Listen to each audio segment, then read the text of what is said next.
Olá pessoal, tudo bem? Meu nome é Edmilson Migovski, sou médico e professor de doenças infecciosas da UFRJ. Estou aqui com o João Migovski, médico também, formado pela UFRJ.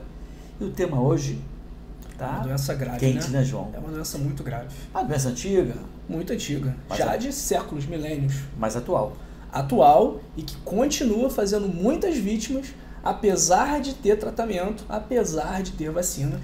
E apesar de ter tratamento disponível na rede pública. De graça para qualquer pessoa. Mesmo assim, vem fazendo vítimas e é possível que você tenha algum conhecido que esteja com problema e aí você vai com esse vídeo, né, ser capacitado a identificar ou pelo menos suspeitar, e é importante que você oriente essa pessoa a tratar direitinho, porque o tratamento efetivo, né, pelo tempo que o médico recomenda, ele leva à cura em praticamente 100% dos casos, ou seja, é uma doença grave que pode causar morte quando não tratada, mas que você abordando direitinho, você tem bons resultados. Então, essa doença, né, João, que mais causou morte até 2020, era campeã, infelizmente, das mortes por doença infecciosa, era essa doença. 2021 veio a questão da Covid, mas os dados apontam da OMS que houve um crescimento dos casos dessa doença. Não foi nem um crescimento do número de casos, na verdade foi um crescimento do número de mortes, apesar de terem sido casos, de terem diagnosticado menos casos. Isso por conta de todo o contexto da Covid, que impediu as pessoas que buscassem o tratamento. Então, e uma vez buscando o tratamento, você busca também automaticamente o diagnóstico. Então, menos pessoas buscavam o diagnóstico, menos pessoas eram diagnosticadas, menos pessoas eram tratadas e aí mais pessoas morriam. Então, embora tivéssemos uma queda no número de casos registrados, nós tivemos um aumento do número de mortes. Pois é, então é possível, inclusive, que o número de mortes seja maior, porque muitas pessoas podem ter morrido sem ter o diagnóstico. Pois é. Porque não é de se esperar que no momento de pandemia da Covid, que essa enfermidade infecciosa tenha reduzido. Ao contrário. Né? O aumento do estresse, do confinamento, da proximidade, da fome, né, vai fazer com que essa doença, infelizmente, tenha a sua disseminação mais importante. E é muito frequente essa doença infecciosa estar atrelada a graves problemas sociais. Né? Você vê, e geralmente ela vem acompanhada de problemas sérios. Eu queria até, nessa linha, João, falar um pouco das pessoas que já morreram por essa doença que você se lembra. Eu lembro do Noel Rosa, né, o famoso compositor brasileiro. Inclusive foi estudante de medicina da UFRJ. Inclusive também foi aluno do Colégio de São Bento, onde eu estudei. E além dele, outros poetas também, como Álvares de Azevedo, José de Alencar, Castro Alves, Casimiro de Abreu, o autor da Marcha Fúnebre, o Chopin. Todos esses morreram dessa doença, cuja arma para combater, uma das principais armas de combate a essa doença é a conscientização. É isso que a gente está fazendo aqui agora.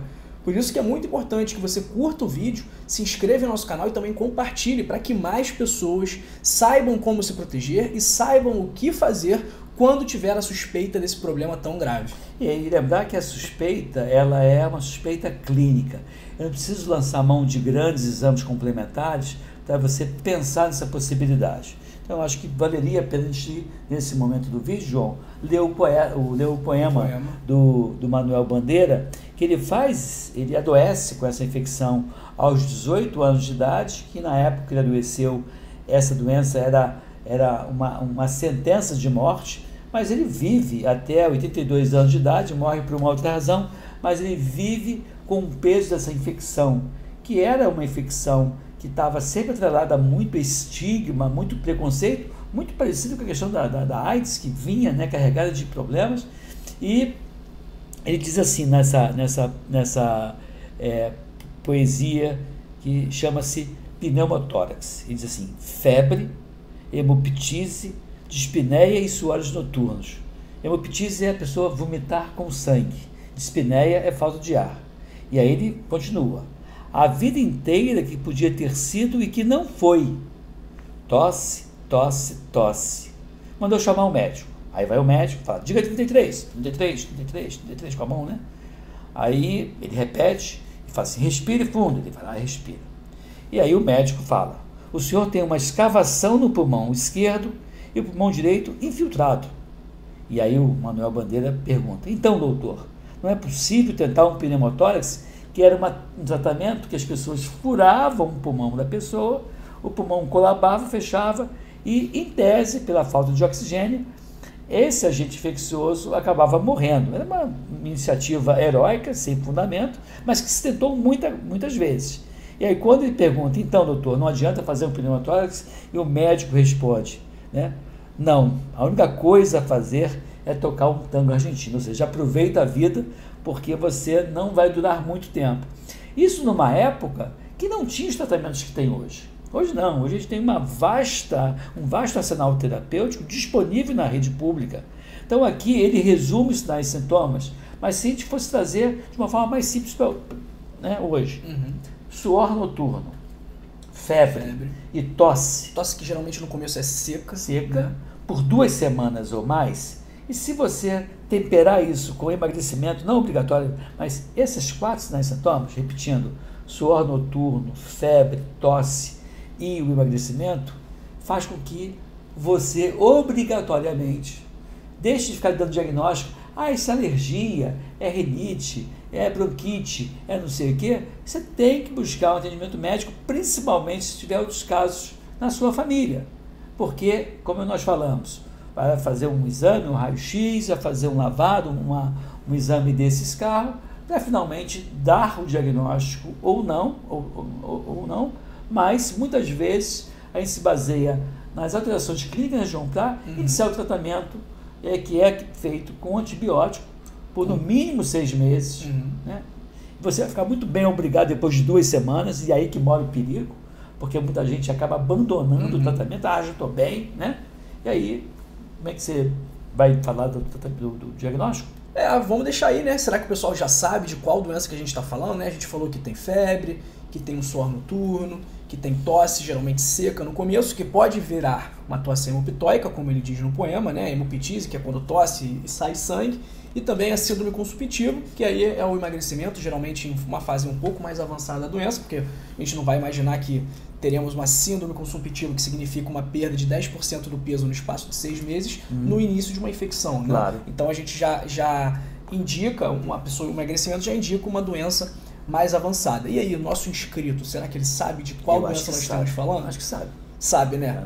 Então a gente está falando da tuberculose. Né? Que já fez milhões, centenas de milhões de vítimas em 2020, agora há pouco. Fez 1,5 milhão de vítimas, o que é muita gente. E o pior é que em 10 anos, né, entre 2010 e 2020, essa foi a primeira vez que teve aumento do número de mortes. Então a gente estava tendo uma queda, um avanço, e agora parece que houve uma regressão, muito por conta do que foi imposto não pelo lockdown, não pela Covid, mas pelas políticas relacionadas à Covid, principalmente o lockdown, que prejudicou a procura ao médico, que a gente sempre falava que, olha pessoal, a Covid é importante, mas existem outras doenças que não podem ser ignoradas. Pois é, e o curioso, assim, a própria vacina que você utiliza hoje no setor público, a vacina BCG, que você faz no primeiro mês de vida, que era uma vacina que tradicionalmente tinha 100% de cobertura vacinal.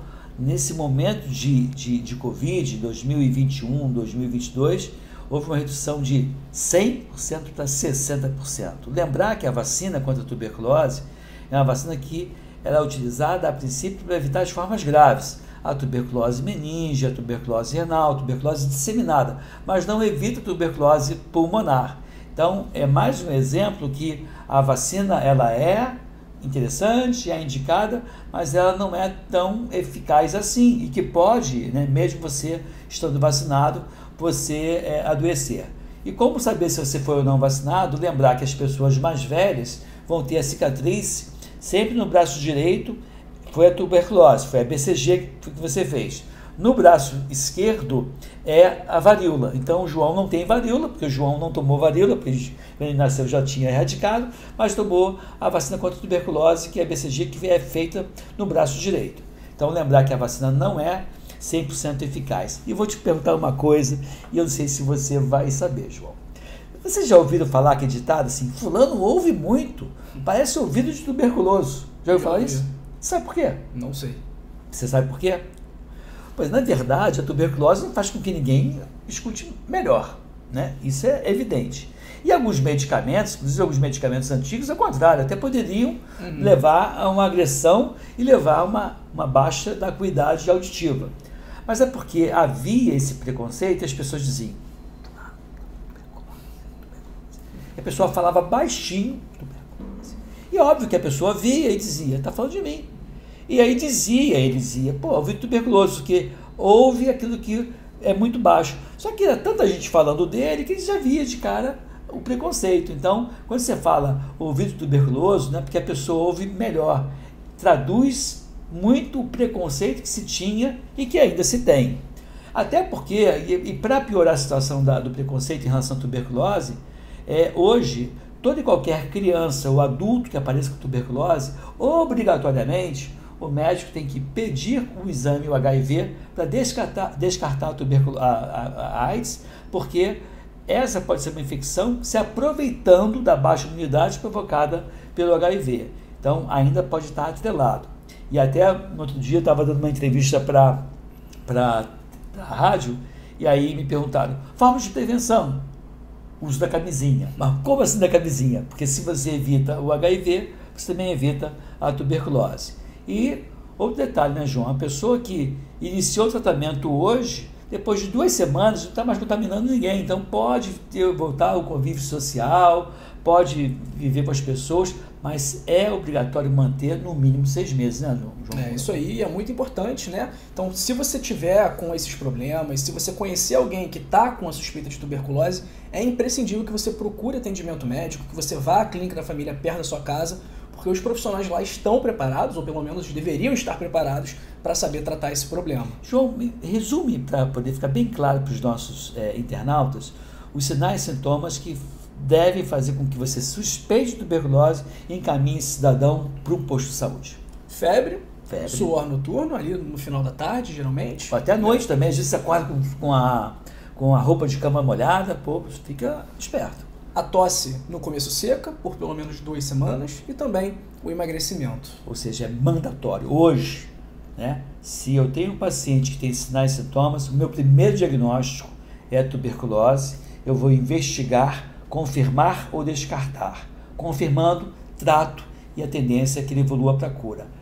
Não tenha preconceito, tenha informação, conhecimento e orientação que o nosso canal está aqui disposto a dar para vocês, não é mesmo, João? É isso, pessoal. Esperamos que você tenha gostado desse vídeo. Não se esqueça de curtir, se inscrever e também compartilhar. Fique bem, cuide-se bem e fique com a gente. Para tudo o que você está fazendo. Você sabia que mais de 97% das pessoas correm o risco de acabar a vida assim? Numa mesa de cirurgia, tendo o seu corpo violado para tentar conter os prejuízos acumulados ao longo de uma vida inteira, sendo empurrada por corredores frios de hospitais, por médicos que não dão a mínima para sua saúde e viram as costas para você, dando os últimos suspiros conectados a máquinas e tubos, sem sequer poder se despedir da sua família. Pois é, eu queria poder dizer que você não faz parte desse grupo, mas infelizmente eu não posso mentir para você. Isso pode acontecer com você ou com alguém que você ama nos próximos anos, meses, semanas, dias ou até mesmo horas. Imagino que você não queira morrer antes do tempo e deixar família, filhos, netos e uma vida cheia de sonhos para trás. Sou médico, já vi o sofrimento humano das mais variadas formas e posso te garantir que você não quer passar por isso. Pensando em te ajudar a evitar tudo isso que falei e ainda por cima fazer com que você tenha a vida que sempre sonhou, resolvi reunir as 100 melhores estratégias para viver com saúde e sem sofrimento num único lugar. O livro O Código da Longevidade. Milhares de pessoas já leram e transformaram sua vida para melhor, mas ainda falta uma vida para salvar. A sua vida. Por isso, você vai fazer o seguinte, você vai pausar o vídeo e clicar agora no primeiro link da descrição para adquirir o seu livro. Muito obrigado!